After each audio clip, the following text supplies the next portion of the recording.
So we get caught in this psychocybernetic loop.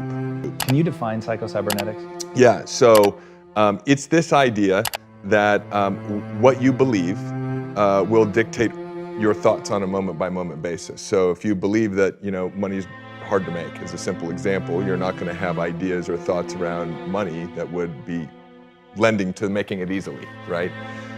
And so what you believe dictates what you think. You can't get like an apple from an orange tree. And what you think you then experience is an emotion, right? And then that emotion then dictates what actions you do or do not take.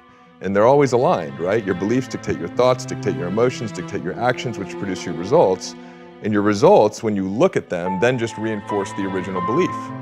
And so we're caught in that construct, right? But the linchpin is the belief system. So the question is, how do I actually change what I believe? If my beliefs really do dictate my destiny, right? Which is, I'm not the only person suggesting that. The question becomes, how do I change my beliefs? And in that is an inherent challenge, because by definition, beliefs are that which are true, right, for us. And so then the question is, how do we break out of this? To understand that there were only two states of emotional beingness that I could be in at any given point in time. I would either be in a powerful state of being, states like joy, curiosity, excitement, calm, peace, passion, or I would be in a primal state of being, boredom, anger, frustration, some form of fear. I'm always in one of those two states, and I'm never in two states at one time. Through my journey, what I realized was the only cause of that switch to be flipped was my own thinking, the meaning that I was giving the experience. And so that meant that all of my personal suffering was within my own control. I needed to start controlling the meaning I was giving the experiences of life. What we consistently saw was that the quality of the thinking that was causing people to move into a primal state, which was really the only problem. Because when you're in a powerful state, you're connected to creativity, to inspiration, to vitality, to energy. Health automatically operates. Everything that we want is in a powerful state of being. When you're in a primal state, you don't have access to any of that. And I'm not saying you don't have to take consistent action and work your ass off to create success, but you do it from a powerful state. It's very hard to do it from a primal state. And what we were seeing consistently was that the quality of thinking that was causing people to move into a primal state, when we really looked at it and worked with them around it, was that 100% of the time it was untrue. The only cause, The thing they were thinking was untrue. I'm not good enough. I'm not smart enough. I'm not good enough. I'm not smart enough. There's not enough time. I read something recently, and the numbers always change. Like 88% of what's going on in any given moment, you're not paying attention to. Like, I'm not paying attention to your wrist right now. That which we tend to pay attention to is aligned with what we believe, and so that's all we get. So if you want, more happiness, if you want more wealth, if you want deeper relationships, if you want to have more joy, you want to have more fun, you want to, achieve your full potential and really make an impact in the world, then what's really important is to get clear on what that could look like for you, and to make sure that what you believe is congruent with that outcome. Because if what you believe is not congruent with that outcome, just neurophysiologically, you're working against yourself, right?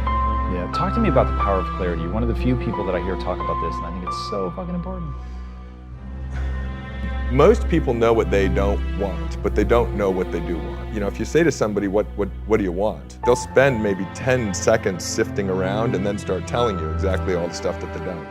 And so it's important to have clarity on what you want to create, to have clarity on the type of partner you want to have in your life, to have clarity on the things that you want to learn. Because I believe that clarity is intimately connected to imagination. So as we're getting clear on something, we're beginning to see what that thing is, right? That we're getting more clarity.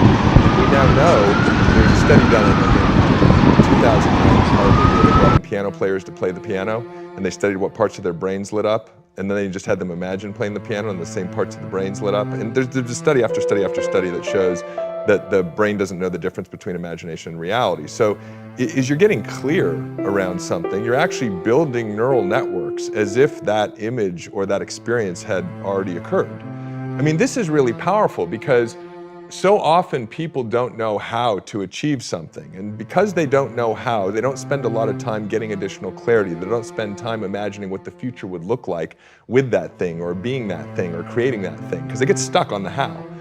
And What I would suggest is that if you're willing to invest time in getting clearer around something or imagining, you build neural networks that represent the memory of an experience that has not happened yet. That's fucking powerful. I mean, we're talking about like next level mental technology, because if you had experienced the thing already, would you know how to do it? So what I would suggest is that it's that change in the neural networks of your brain that you can achieve through clarity, which is part of this kind of imagination category. I mean, Dispenza talks about it with meditation and visualization. Other great teachers talk about it in this way. You're able to start building neural networks of experiences that have not happened yet that I believe then give you access to the thoughts, the ideas, the perceptions, and if you want to talk about like creating the synchronicities that actually close the gap between that future and the present moment. Don't let not knowing how prevent you from spending time getting additional clarity or imagining, because that's actually what's required to happen in order for you to know how.